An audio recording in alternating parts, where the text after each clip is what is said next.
சென்னை தலைமைச் செயலகத்தில் பல்வேறு திட்டங்களை முதல்வர் மு.க.ஸ்டாலின் தொடங்கி வைக்கிறார். அந்த காட்சிகளை தற்போது பார்க்கலாம்.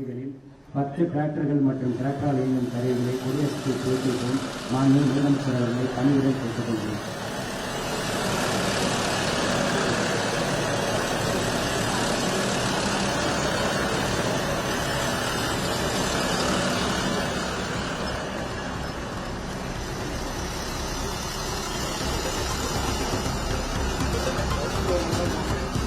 விவரங்களோடு செய்தியாளர் சந்தானம் இணைந்திருக்கிறார். சந்தானம், எந்தெந்த துறைகளுக்கான திட்டங்கள் தற்போது தொடங்கி வைக்கப்பட்டிருக்கின்றன?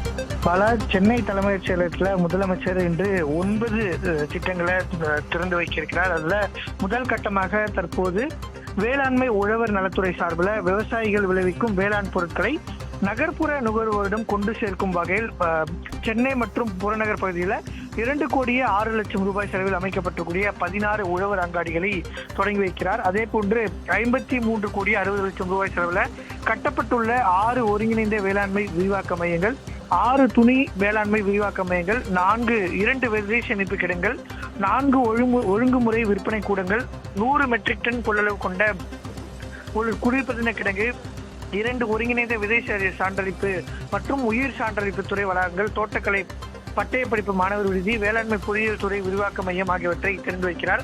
அதே போன்று தற்போது 100 மதிப்பு கூட்டும் மையங்கள் அமைக்கும் திட்டத்தினை முதற்கட்டமாக 54 தொழில் முனைவோருக்கு மதிப்பு கூட்டும் மையங்கள் அமைக்க ஒப்படைப்பு ஆணைகளையும் முதலமைச்சர் மு.க.ஸ்டாலின் வழங்குகிறார். அதே போன்று வேளாண்மை பொறியியல் துறையின் இயந்திர வாடகை சேவை, ஏற்கனவே வேளாண் துறை சார்பாக விவசாயிகளுக்கு இந்த இயந்திரங்கள் வாடகைக்கு வழங்கப்பட்டிருக்கிறது.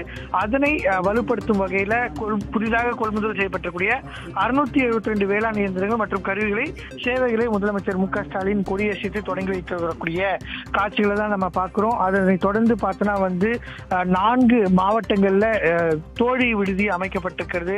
அதனை தொடங்கி வைக்கிறார். அதே போன்று தமிழ்நாடு பாடநூல் மற்றும் கல்வியியல் பணிகள் கழகத்தின் சார்பில் நீதி கட்சி வரலாறு, தந்தை பெரியார் சிந்தனை தொகுப்பு, அறிஞர் அண்ணா சிந்தனை தொகுப்பு, திராவிட இயக்க பெண் சிந்தனையாளர்கள் தொகுப்பு, திராவிட இயக்கமும் சமூக பண்பாட்டு பொருளாதார மாற்றங்களும், திராவிட இயக்க சிறுகதைகள் 2 தொகுப்புகள் ஆகிய திராவிட களஞ்சியத்தின் 7 புத்தகங்களை முதலமைச்சர் மு.க.ஸ்டாலின் வெளியிட்டிருக்கிறார்.